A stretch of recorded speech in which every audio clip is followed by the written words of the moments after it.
everybody turn off their cell phones. But in all seriousness, please turn off your cell phones. Because every time when I ask, inevitably,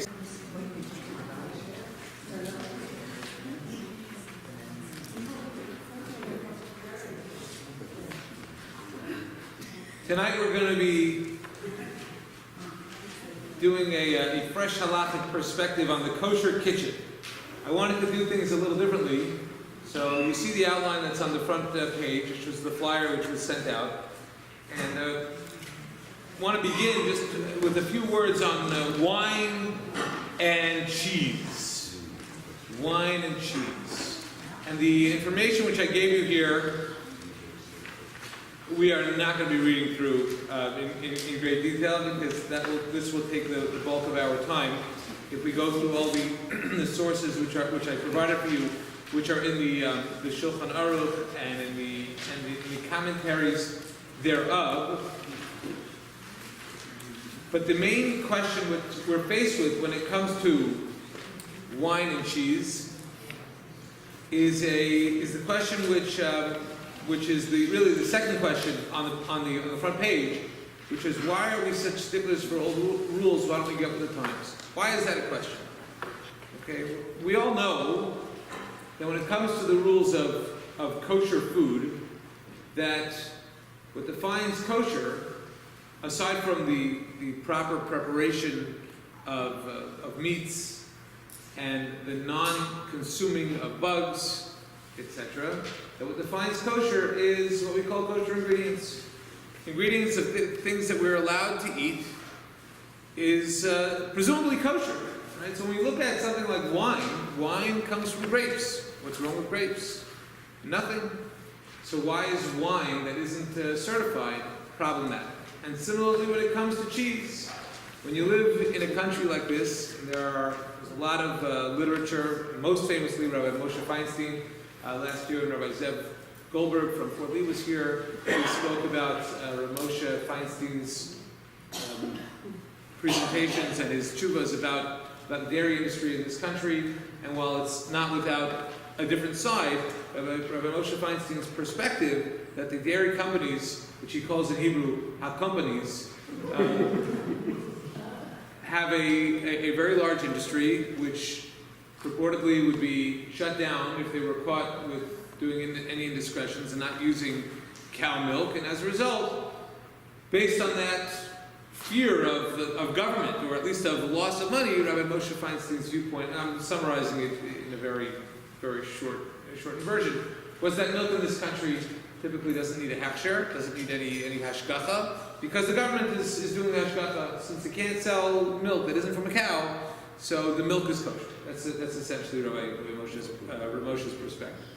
And obviously he advocated and said that people should try to do Chalav Yisrael, they should drink milk which is milked under Jewish auspices and under rabbinic, or not rabbinic supervision, but under Jewish supervision. So that's an ideal. But if you don't, the milk you're drinking is reliably kosher in this country.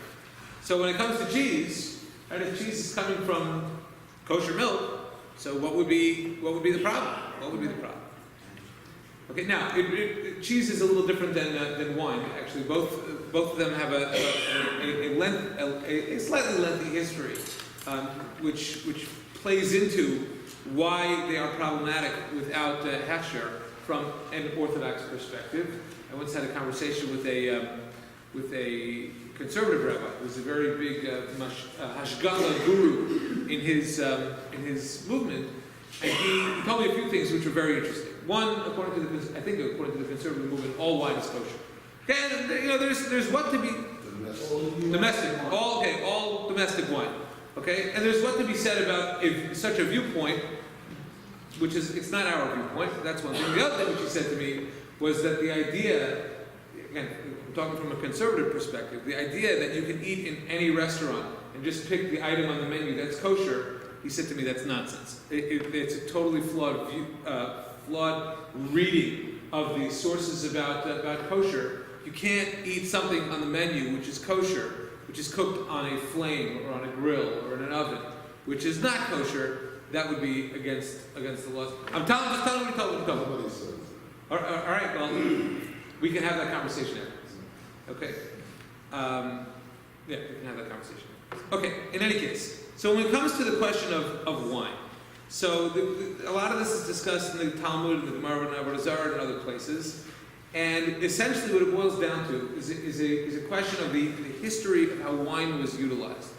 Okay, the Ramah has a different perspective than even the Shulchan Aruch, for example, but essentially, and we probably know this from, I don't even know what they call it. What do they call the kind of wine that's used for different activities in the church? Sacramental wine. Okay, so sacramental wine. So when you know anything about wine and how it's used for idolatrous purposes, that's the history, and that's in a nutshell, that's what it is. That's what causes wine to be problematic if it's prepared and made under the auspices of non-Jewish people. And that is also the reason why anything which has grape juice or grape products, which are the ingredients in it, it becomes something which requires certification. For a long time, most of the grape juice was not under certification, and then I think recently they merged with Manischewitz, okay, or whatever it was, right? So now Welch and Manischewitz both under Ashkacha, and so therefore the grape juice is fine.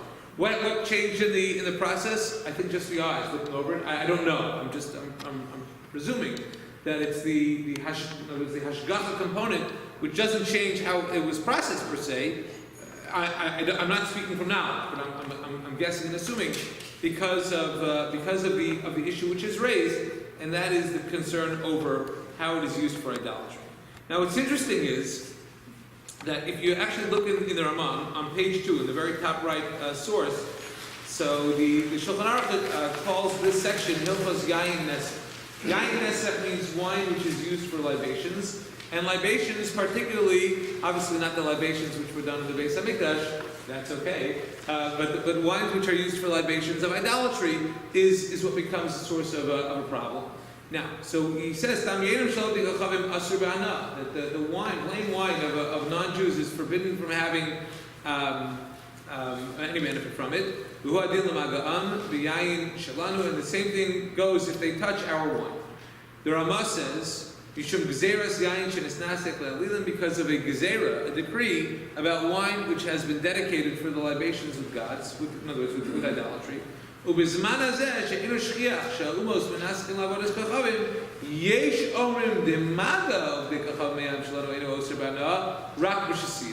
He says that nowadays, when we find that avodah ovdei kochavim refers to idolaters, we typically just loosely translate it as non-Jews, but essentially he's saying is that they don't really do that stuff anymore. In other words, however wine was used for idolatry once upon a time is not really being used in that fashion now. Even sacramental wine, as everybody mentioned before, is it being poured in some fashion or people just drinking it? Anybody? Good. Okay, you don't know. Good. So, but assuming that it's just being consumed, then it's not being used for something which is idolatrous per se, although it may be part of their religious ritual. But it doesn't. I mean, obviously we're not drinking their sacramental wine. That would be problematic. But if a non-Jew or somebody who worships a different religion is handling our wine, what would be the big deal? And essentially what Ramaz is saying is that once upon a time there were two problems related with the wine. One is, maybe even three, but one is getting any benefit from it, and number two is drinking it. It's wine that was handled by a non-Jew.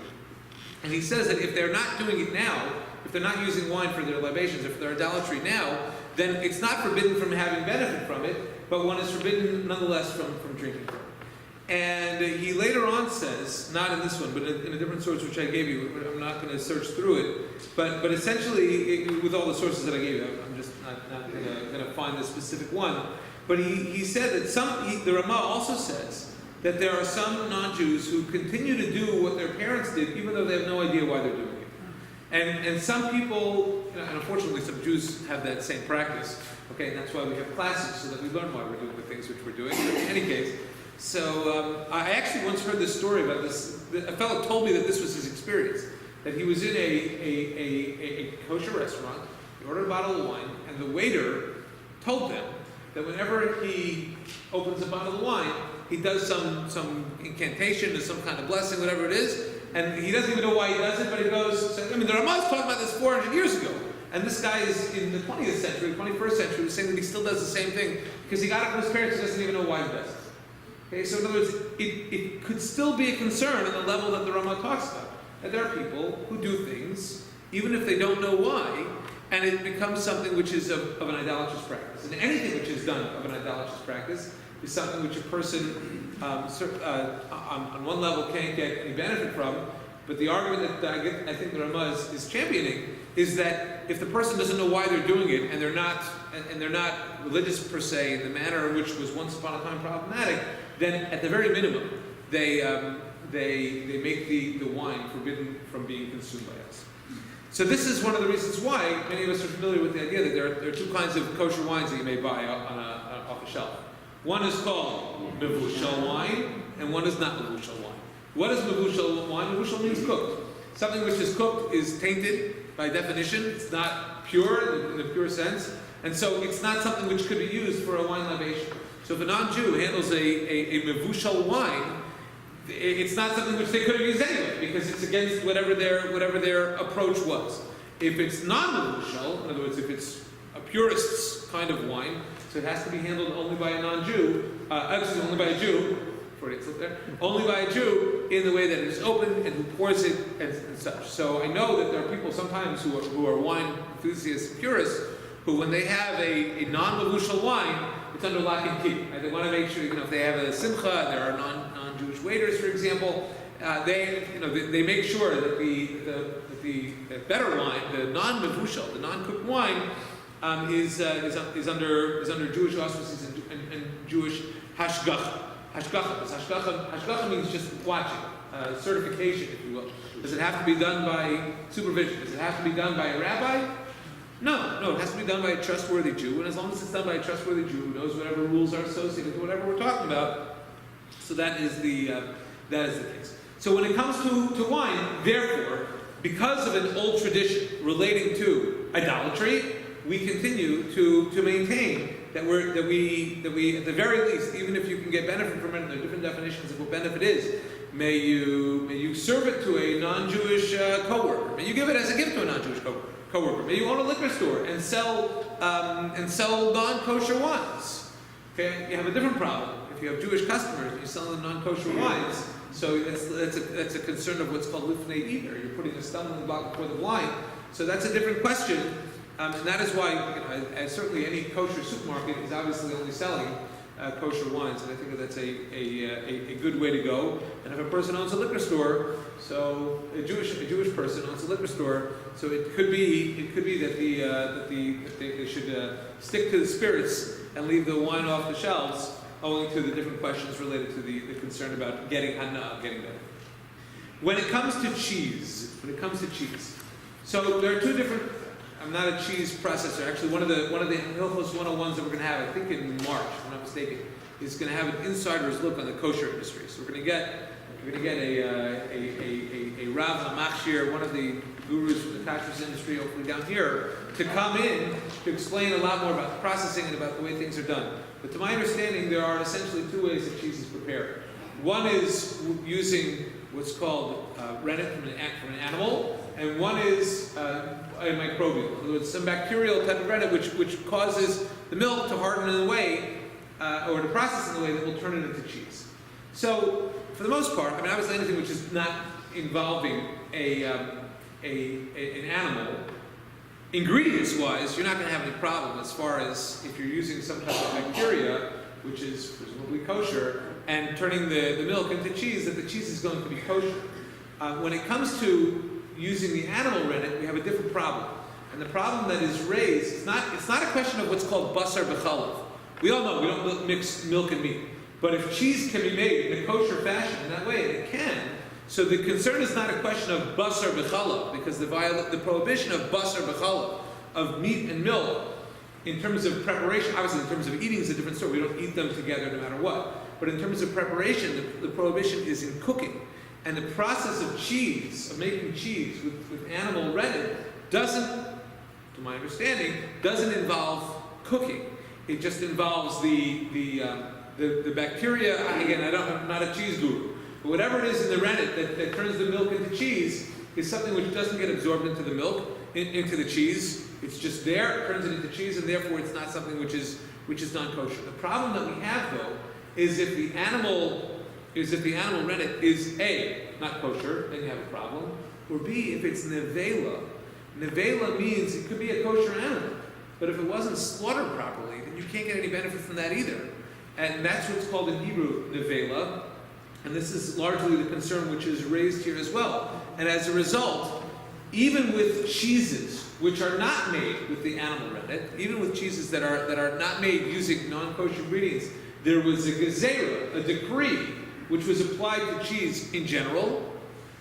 It goes back several hundred years, maybe even a couple thousand years to the time of the Talmud, that the cheese that we have is going to be what's called Gavinas Yisrael.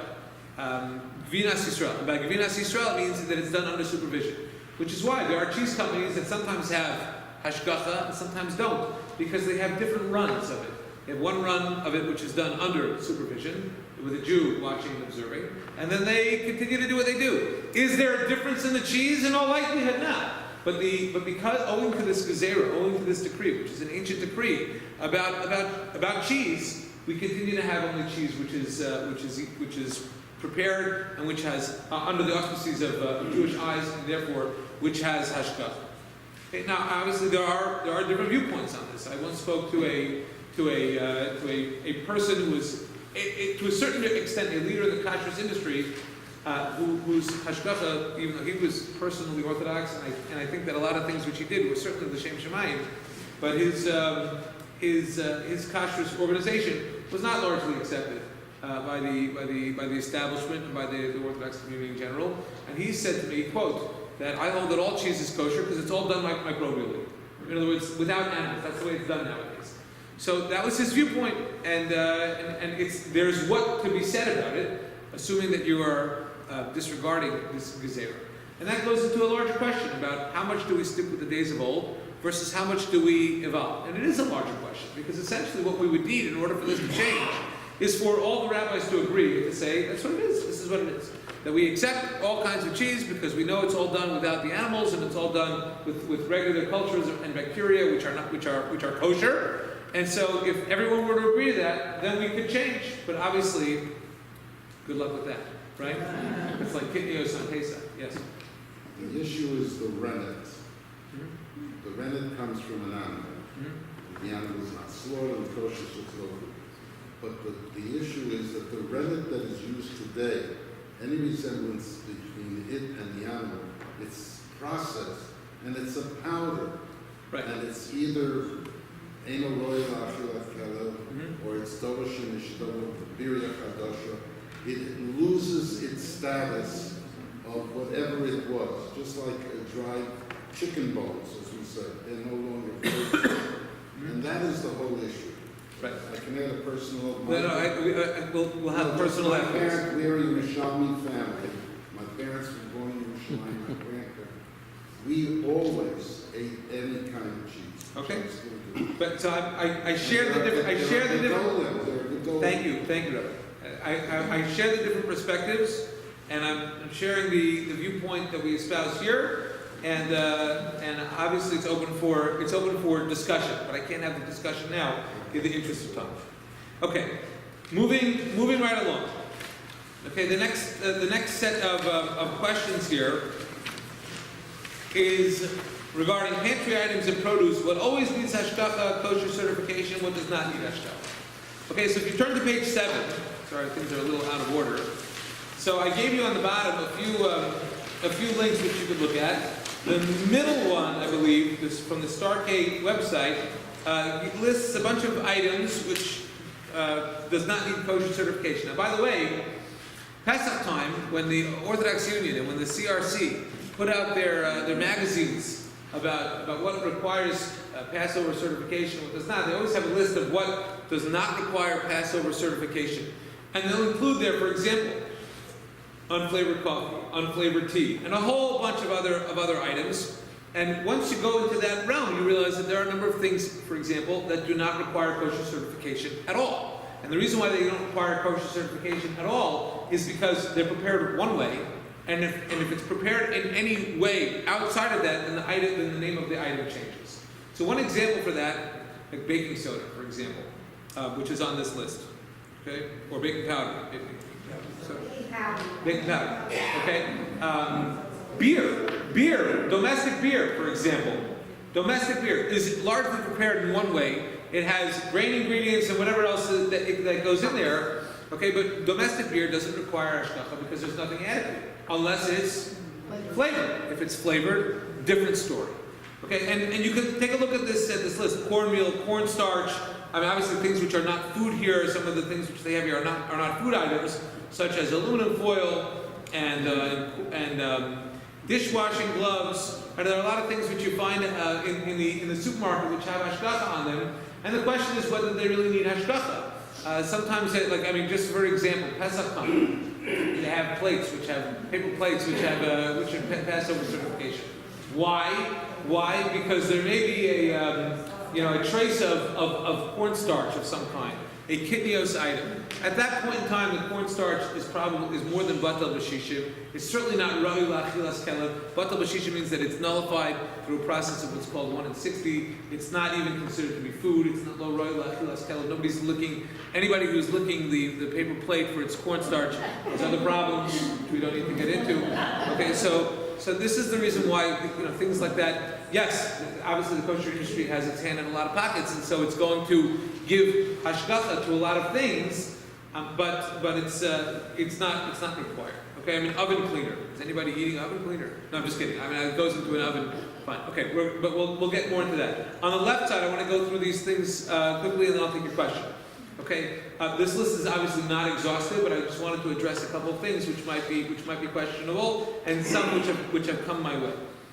Meat, poultry, I don't think I need to explain. It needs to be slaughtered properly and otherwise prepared, whether it's getting out the blood and salting, because we do not consume blood. Fish, this is one question which I actually gotten a lot of late. So fish, the rule that is basically generally followed when it comes to fish is that if you're going to get salmon, because salmon has a unique color, and there's no other fish that has that color, so if you get salmon and it's clearly pink or orange or whatever color the salmon is, then you can get it without hashgacha and it's fine because you know that it's salmon. When it comes to any other fish, so the rule in the Torah is that the fish which are kosher have fins and scales. So any fish which has scales has fins. So what we look for is scales. So how do you know if the fish which you have in your hand is kosher? So either it's filleted and it's been skinned and it has hashgacha on it, or you have to at least see some scales. So if you go into a non-kosher fish store, and this I learned from Rabbi Moshe Tandler when I was in his class in Yeshiva University, he said, I'd like to go into the fish store on St. Nicholas Avenue, which is in the heart of Puerto Rican, Washington Heights, and you tell the guy behind the counter, clean off your board, clean off your knife, and give me that fish that I see that has scales, and I'm going to watch you cut it. So if you know what fish it is because you see the scales on it, you don't have to go to a kosher fish store. What you need to get, they should have clean knives because you don't want the residue from a non-kosher fish on your fish. But if they're rinsing, if they're keeping the store clean as they should, and they clean off their knife for you because it's not hot, because they're not cooking anything, so they clean off their knife, and you can get fish in a non-kosher fish store as long as you can see the scales, because it's the scales that make it kosher. So if you are looking at a fish, it has scales on it, you're the mashgiach. You're the one who's watching now what happens. So if you want to get that fish, and as long as the skin is still on it, you could be the mashgiach for it. Once the skin is off, I went fishing once. I went fishing a few times, but once when I went fishing, the guy on the fishing boat. So when I was living in Hollywood, it was the young Israel of Hollywood. They have a fishing trip once a year. So the guy on the fishing boat would fillet the fish right in front of us. So we knew what fish it was, and everybody was taking it and putting it in their coolers, which they had brought for the fishing. So he skinned the fish, and he says, okay, this is whatever fish we had caught. And he skinned a totally different fish, and said, look, it's the same one. I can set. And the point is that once the skin is gone, you don't know what it is, unless you're an expert. And you have to have tasted every fish in order to be an expert, not just taste it. You have to really know. And then once it's flavored, so that's why you have to see the scales. Okay, anything processed whose ingredients are unclear. So unfortunately, there are all kinds of things which can be hidden. And we'll learn about this when we learn more about the kosher industry. There is, just in candy, I remember reading about this a number of years ago, about there's a kind of beetle which is crushed in order to get a red food coloring out of it. So that's completely not kosher, and you can't eat it in any form or fashion. I mean, maybe if it's batel b'shishim, but that's not the type of thing you can rely on in a candy. because candies are so small. And so therefore, that would be a great example of something which you can look at the ingredients, but if you don't know the name of that item, which is the food coloring, then you have a problem. And that goes for anything which is processed. If you don't know what the ingredients are, and you don't know the processing method, how things are done in the plant, then it really needs hashgacha. Flavored teas, flavored coffees, flavored beers, as I mentioned before, wine and cheese, as I mentioned before. Bread is interesting. Okay, there are most bread, for example, is parv. Okay, and there's a whole different discussion, which I'm not going to get into now, between Pas Yisrael and Pas Palter, Pas Akum, right? Bread made under Jewish auspices, bread made under not Jewish auspices. For example, if you go into a shuk in Israel and you want to buy pitas from the Arabs, okay, assuming that you're not makpid, assuming that you're not strict about Pas Yisrael, there are those who say no problem, you could buy it because they know exactly what's in there, whatever the ingredients are. They're not messing around with it because that would taint what a pita is. And in general, a bakery, as long as they're not adding milk ingredients, dairy ingredients to their breads, will have a relatively easy time getting hashgacha, assuming that they want to get hashgacha without changing anything, because bread, by and large, in and of itself, is not going to be something which is not kosher. Okay, again, a different discussion about Pas Yisrael, bread of a Jew versus bread of a non-Jew, but that's beyond the scope of what we're going to be talking about tonight. There are differences of viewpoint when it comes to frozen vegetables and canned vegetables. It really depends on where it comes from and what the item is. Frozen vegetables in general are going to be much better. The only problem you can have with some frozen vegetables is that you don't know for sure if they've cleared out the bugs that may be in them. So if you have a kind of vegetable which you typically have to be concerned about the bugs in it, for example, broccoli, okay, then it's better to get something which has hashgacha in there as opposed to, but if you're going to get frozen carrots, I think you're fine. You don't need to get you don't need to have hashgacha on frozen carrots because it's just carrots, and that's what it usually says in the bag, carrots only. So you use your noodle when it comes to those kinds of items, and be aware that the concern in frozen vegetables is the frozen bubbleas that are inside of them. Okay. All right. Looking on to the last segment. Okay. And by the way, in all the things which I'm telling you now, I'm opening up a door. I want to open the floor for questions when we're finished. But I did say, Arthur, I was going to take your question next. So go for it. Before we move on to the next section.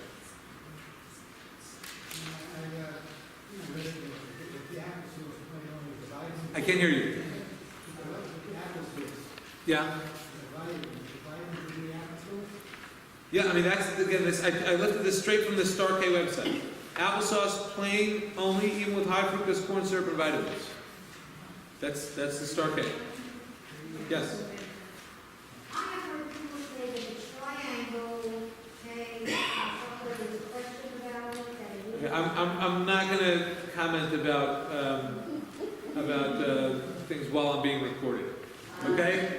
If I mention it by name, it's good. If I didn't mention it by name, we'll be in agreement. How's that sound? Sure, by all means. Okay. Okay. So I mentioned the OU, the CRC, the Star K. There are others, which are fine. What? Sure. The Chaf K. I don't know about the Cup K. I've heard about it.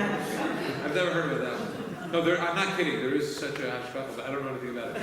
I don't know what they're called. What about vitamins? What? No, Arthur asked about vitamins in the applesauce. Right. Yeah. So I don't know enough about it.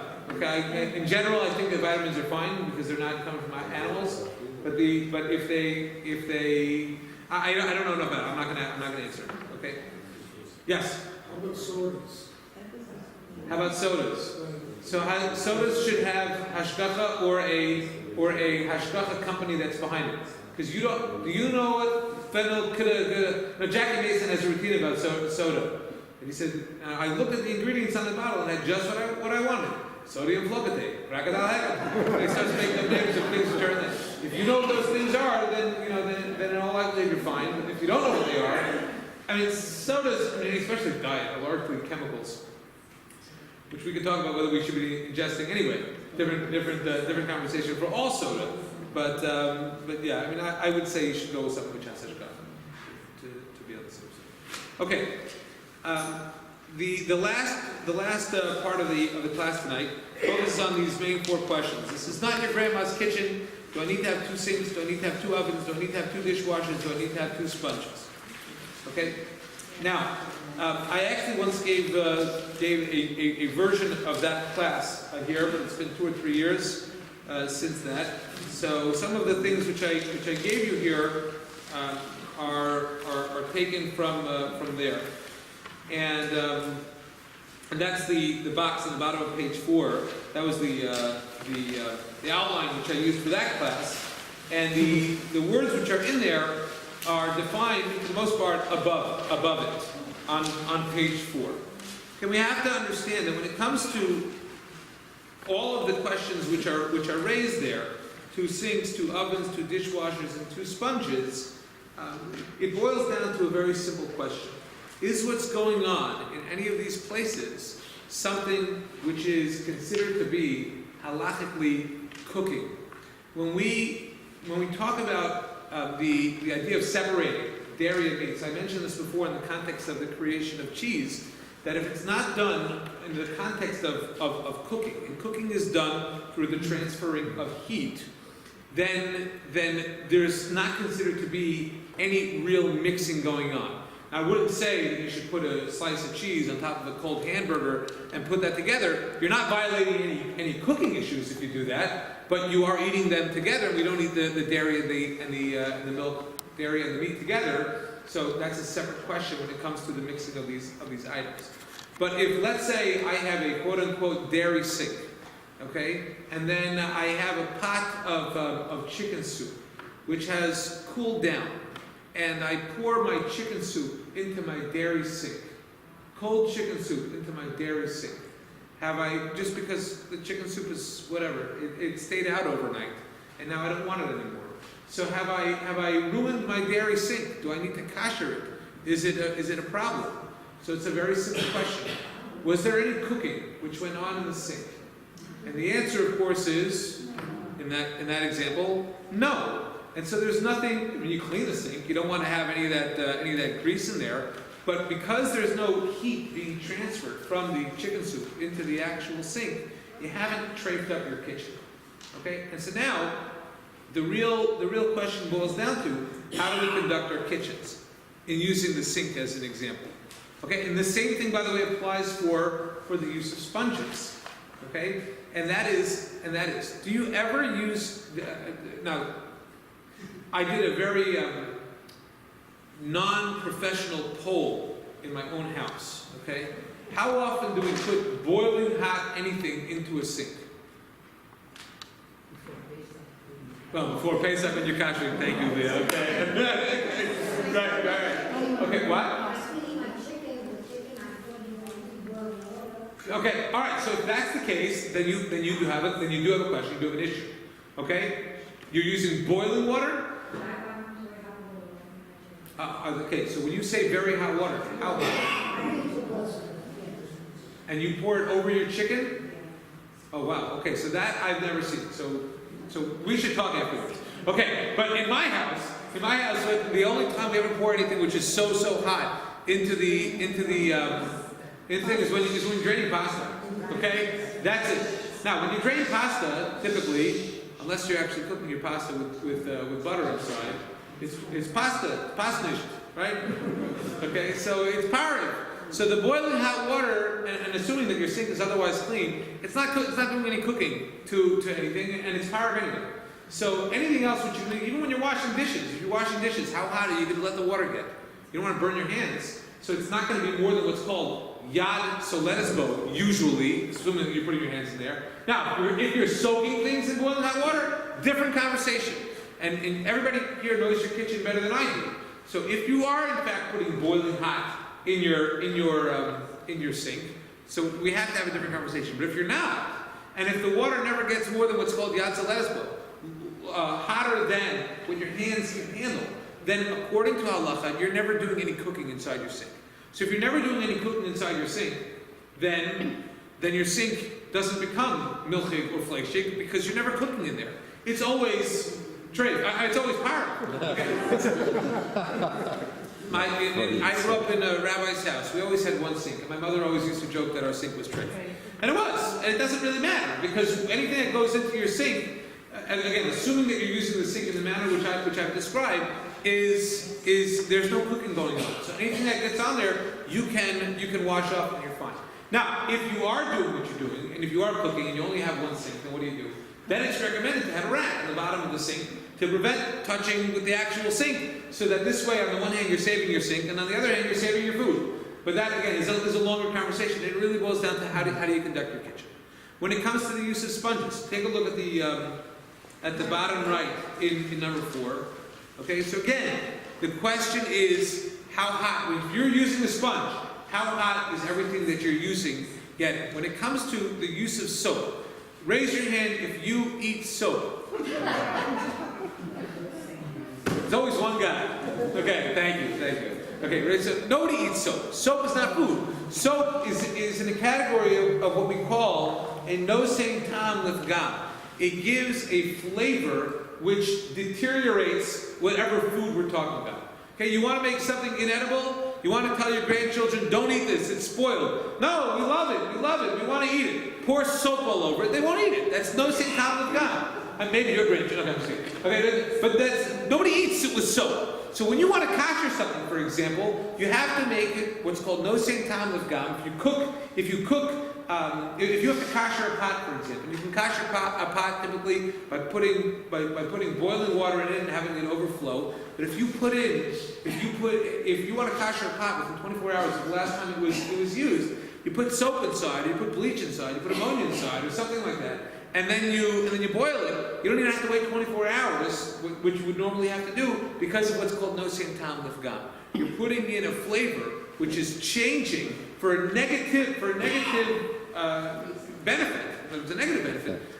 The particular pot in question, and that is something which allows for the speeding up of the koshering process. Now, when it comes to sponges, because of the soap which is going into the sponge and which is cleaning off, because you're not cooking, you're cleaning. So whatever you're putting into the plate is a no same tam of gam, or into the silverware is a no same tam of gam. And because you're not doing it in a manner which has any heat, if you don't have separate sponges in your house, guess what? You're not trafing up your house. Now, oh my goodness, but I've always had separate sponges. Good, so I'll have separate sponges, that's fine. I'm not saying not to do it, but I'm saying that if somebody comes into your house and uses the wrong sponge, guess what? They haven't koshered up your sponge. I mean, you can throw the sponge. It's a good idea to replace your sponges regularly anyway. They certainly haven't koshered up your dishes. They haven't trafed up your dishes. They haven't trafed up your kitchen. And you can invite them back. Maybe next time let them know how you operate your kitchen and how you do things. That's also always a good idea. But understand because we don't have cooking going on here, you're not strafing up whatever it is that we're talking about. Okay. Now, when it comes to ovens, and when it comes to, what was the other thing on the question? To refrigerators? How about dishwashers? Dishwashers, okay. So dishwashers, let's address dishwashers, yes. Can we go back to the sink? Sure. What about the concept of enamel versus stainless? Okay, so as far as the things that I was talking about, the same thing would apply. Because there's no cooking going on. Okay, so you don't have the question of absorption. You don't have the question of something in which cooking is taking place. Okay, that's again in the way that I described. If you're doing other stuff in your sink, which includes boiling water, different question. And also, as you're pointing out, the difference between stainless steel, which is kosherable, and enamel, which is not. So yes, obviously it's a different conversation. Okay. Yeah, and Pesach, right. Okay, so Pesach, we have a pre-Pesach class, which I'm not getting into Pesach now. Okay, however, when it comes to dishwashers, I am going to throw in Pesach, because a few years ago, the Orthodox Union came out with the viewpoint which was against everything which had been said for many, many years about dishwashers, in which they said that you can kosher your dishwasher for Pesach. They said you can. And why did they say so? I don't remember what the entire thinking behind it was, but I know it had something to do with A, the way dishwashers had advanced, and B, something else. And I don't know what it was. Anyway, that was their concluding statement. Yes. My understanding, and I could be wrong, would be the first time even today, but that was only for dishwashers, that the interior was metal. No, I don't think that it was only that anymore. I'm just reporting what I read and heard. That could have been the case in general always, that metal is fine, but I believe they said you can kosher dishwashers, and it didn't matter. Okay, now. Even though it's not stainless? Yes. In fact, I downloaded Yes. it on that site. Yes. I Okay, have yes. that. So as I said before, the rule now, because what goes on in a dishwasher is hot enough water that cooking could be taking place, so it becomes a question of what's the purpose. Now the Shulchan Aruch, when it talks about pots, for example, it makes very clear that a person should not be switching back and forth from a dairy pot to a meat pot. Not a good idea. It lends itself to all kinds of confusion and problems, and a person shouldn't do that. Shouldn't be switching back and forth. However, when it comes to Passover, when it comes to Pesach time, if you kosher all your stuff, and a lot of people kosher all those stuff, it's an interesting question whether we need to kosher all of our stuff. For example, there are people who have told me that they have separate hot water urns. They need to get a second one for Pesach. I don't think that that's necessary. The only thing that ever goes into the hot water urn is water. Last I heard, water didn't need Passover certification. Okay, and so you don't need a separate hot water urn for Passover.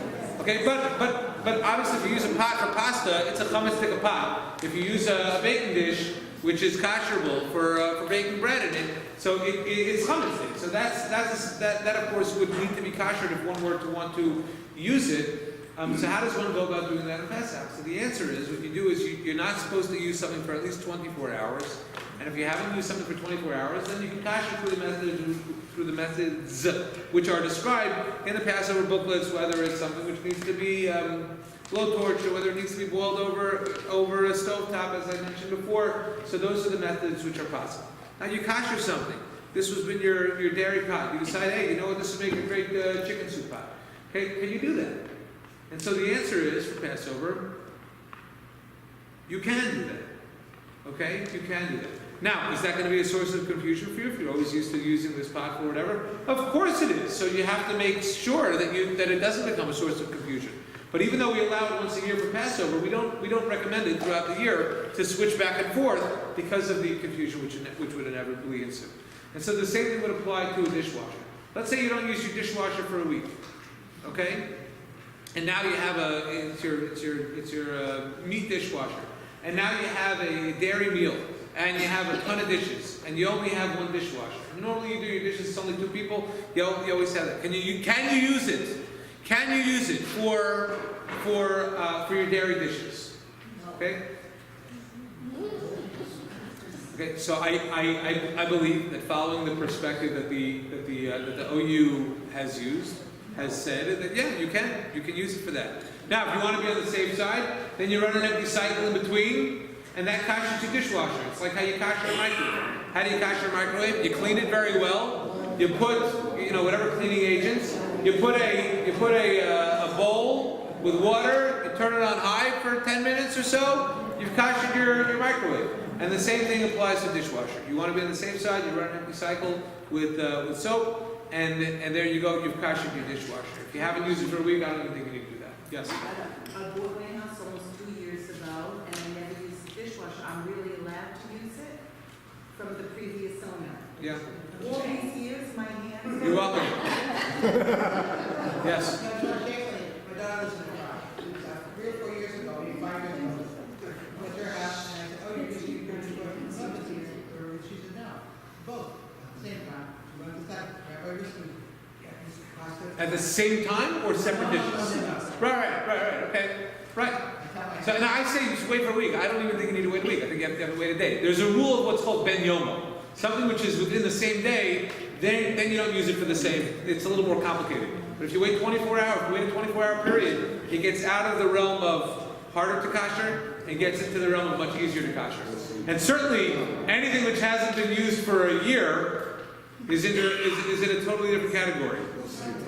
Right, no second gum is okay. Now, the last question is ovens. Ovens is a little more complicated. Folks, let's finish up. Ovens is a little more complicated simply because what's taking place in an oven is obviously something which is, even if it's not halachic cooking, it's certainly halachic roasting, it's halachic baking, it's halachic, right, we'll just call it cooking for all intents and purposes. Cooking, the official definition of cooking is what takes place in a liquid, but we'll just call it cooking for, and obviously the temperature is high enough that we wouldn't put our hand in there, right? Or any other part of our body for an extended period without like an oven mitt to take out what we're doing because of the temperature. So there, a lot of the phraseologies which are on this on the top of page 4, Recha, Hevel, Zeya, and Blia, they come into question. I don't think of the definitions. They're here. They're in English for you. And essentially what it boils down to is this.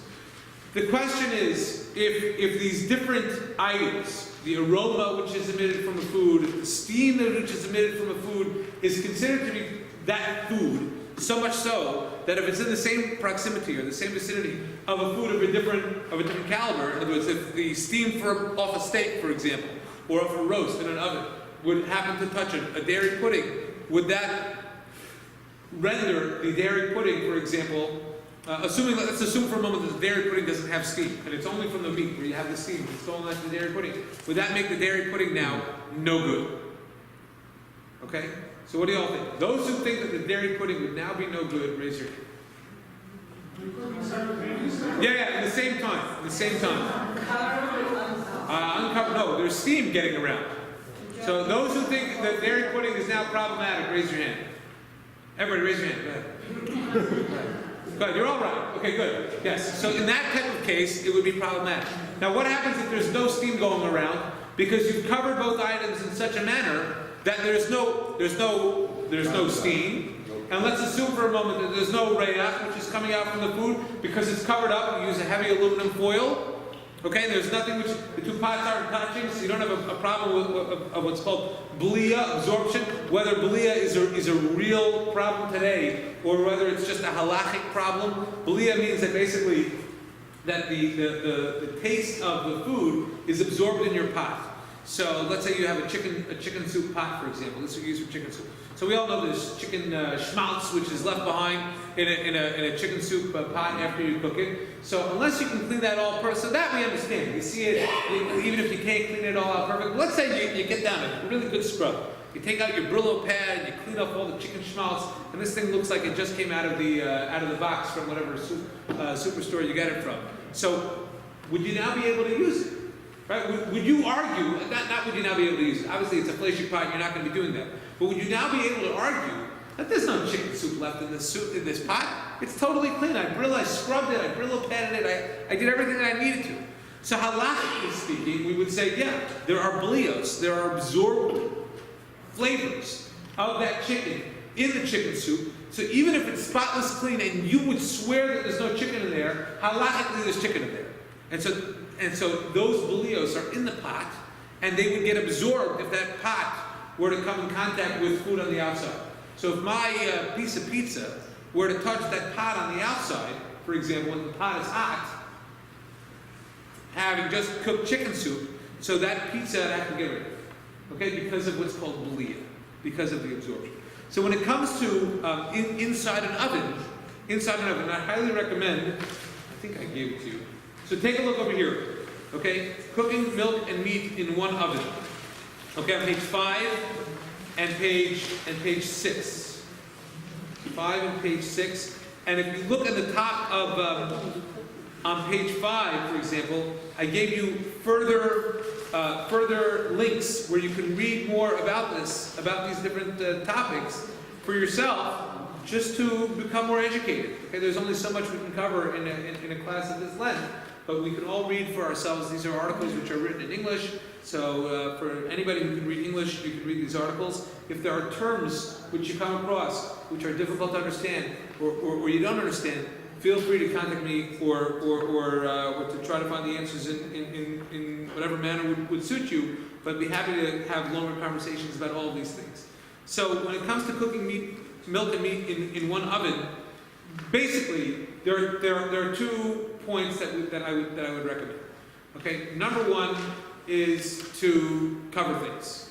Okay, now there are some things which you can't cover. Right? It's much better to cook uncovered, and if you cook it covered, it just won't be the same. So if that's the case, then it comes back to a different question of when was the oven last used?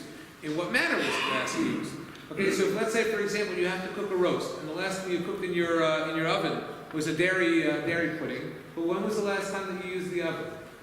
Okay, now there are those who are of the viewpoint that as long as the oven is clean after you use the dairy, that if you don't even have to wait all that long, you can cook the meat inside. Certainly, if it's covered, you can do that. Can you do it at the same time? Okay, so you'll see there are different viewpoints. If it's going to be at the same time, the only way that can be done is if they're both covered. To my understanding.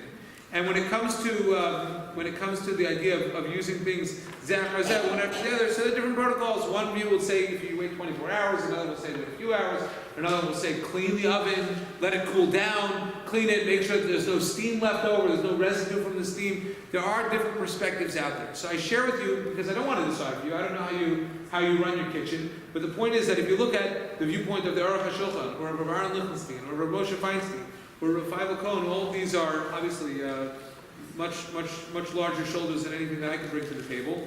And you probably find something which certainly works for you. And if you look on page 6, there's a similar article by Rabbi Michael Broyd, which he concludes in the manner which he does here. The point that is to be taken is that there are, when it comes to you really have to know how you operate in your kitchen.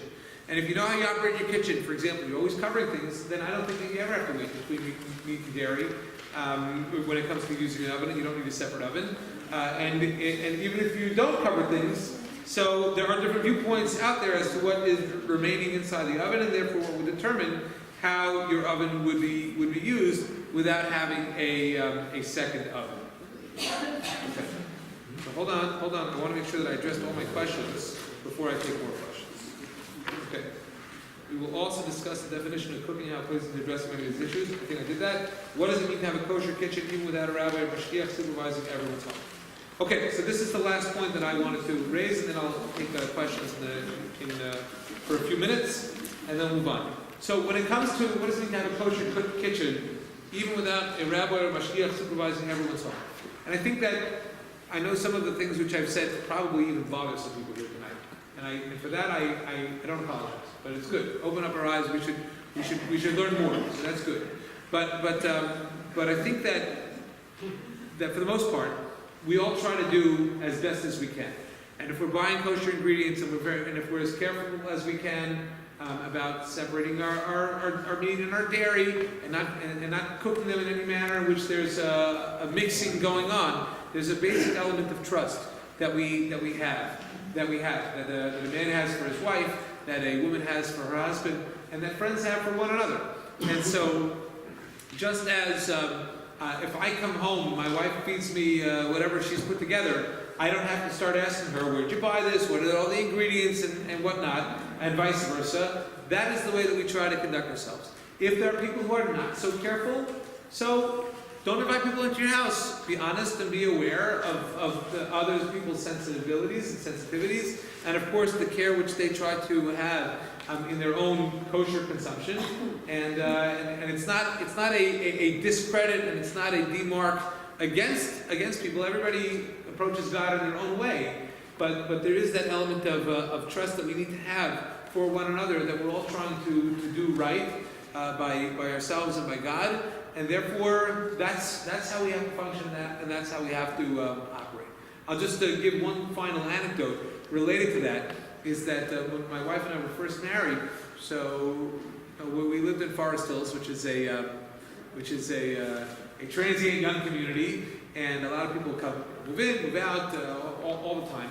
And people invite friends all the time. And so we asked ourselselves, what are we going to do? Are we going to start judging people? Are we going to start, trying to figure out which people this, which people that? What's going to be our policy? And we decided that we don't have a policy, but we did have an issue with how some people eat their food on Shabbos. And that actually became a source of contention because eventually we would get to people's houses and we find that their oven was on a very high temperature, and that they're opening and closing it the whole Shabbos, which is problematic. We talked about in the laws of Shabbos and food class here, and so we would ask people, "Hi, how do you heat your chocolate Shabbos?" We have a crock pot. Wonderful, a crock pot. Okay, we'll be there. Okay, we heat it in the oven. You can come to us. You know, that's one way of dealing with such an issue. The other perspective, in other words, another piece is a question of when my wife and I fell into this role. I have a friend who's a rabbi, and he told me that he has a rule that when he gets invitations out on Shabbos, that he asks them only to serve cold food. Okay, so I don't agree with him in that sense, because I think that a lot of people do know the rules, and they're going to do things. They're going to do things right. People who think that they don't know the rules, they don't invite the rabbi. So that's which is, and nobody needs to invite. It's all good. It's fine.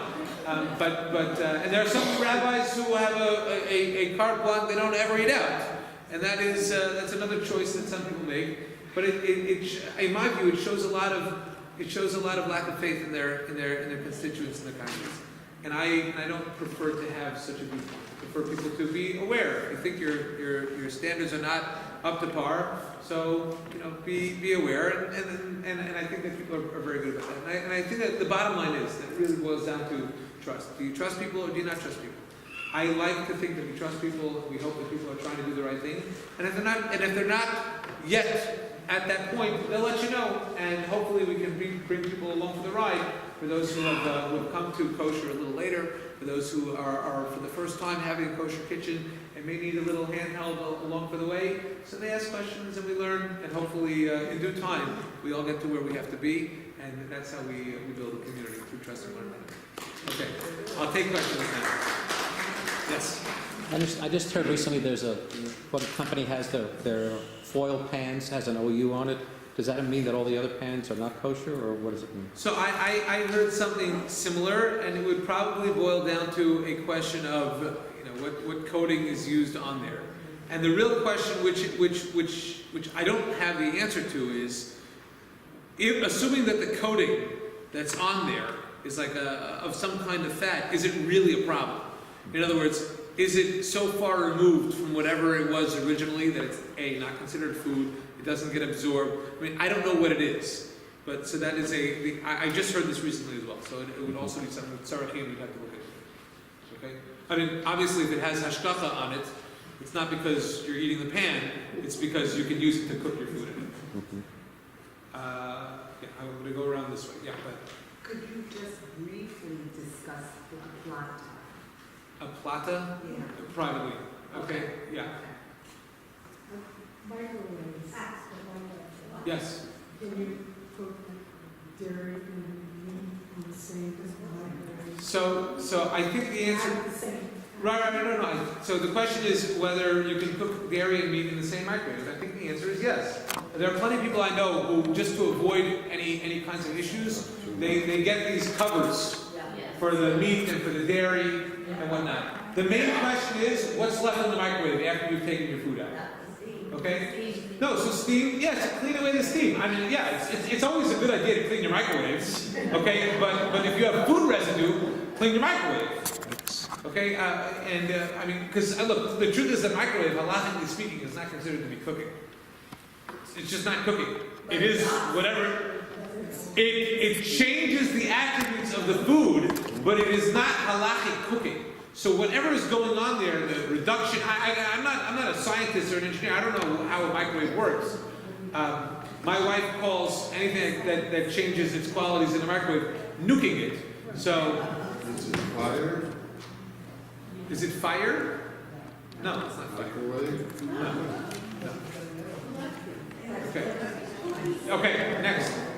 Anyway, the main thing, Marlene, Marlene, clean in between uses. If you're concerned, then okay, I'm saying, but if you're concerned, then as I said before, put a bowl of water in there and run it on high for 10 minutes in a clean microwave, and your microwave is kosher. In terms of the foil pans, I'm just was here on Friday, talking with kids, the question came out, someone called Star K, they said, 4 pants don't need a shower. Okay, so right, I think that they put that here like in aluminum foil, so that could be, okay. Yes, How about the racks in the dishwasher? Don't they absorb the food particles and the I don't think that the food particles touch them long enough. In other words, you have, I've never been inside a dishwasher, Not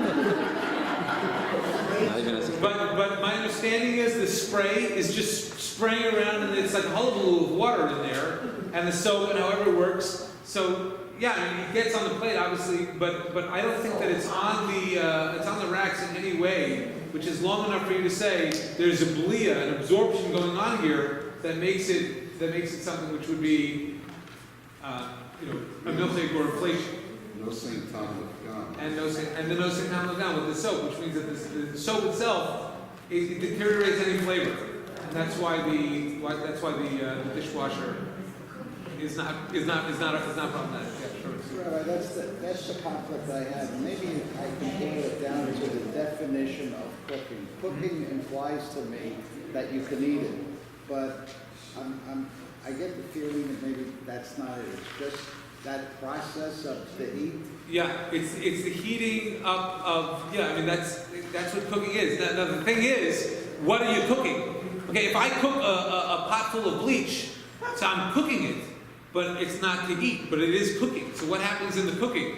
Well, in that case, I'm doing what we've talked about, the nosing tam of gam. I'm making a flavor in the pot which deteriorates anything which may have been in there before. So once I do that, this pot is no longer a chicken soup pot. It's a power pot available. So why is there a problem of only using a dishwasher for meat or dairy separately rather than the heat of the water is cooking, but you have the soap which is going to change? So the reason why I would say to do it separately is because of the residue of the food, which is on whatever plates, which could float around and get onto another plate somehow while there's boiling hot water in there. If that happens, again, and the rack, see, a plate food can land on a plate, it can stay on there. Okay, on a rack, it's not made for that. That's why it's so thin. I don't think you have that kind of problem. There's another question, one here, and then we'll conclude. Question? You have one more question? Oh, my great question. Okay, all right, so folks, I hope I upset you, and that you have a lot to think about, and more to read about, and I thank you very much for coming, and have a good evening.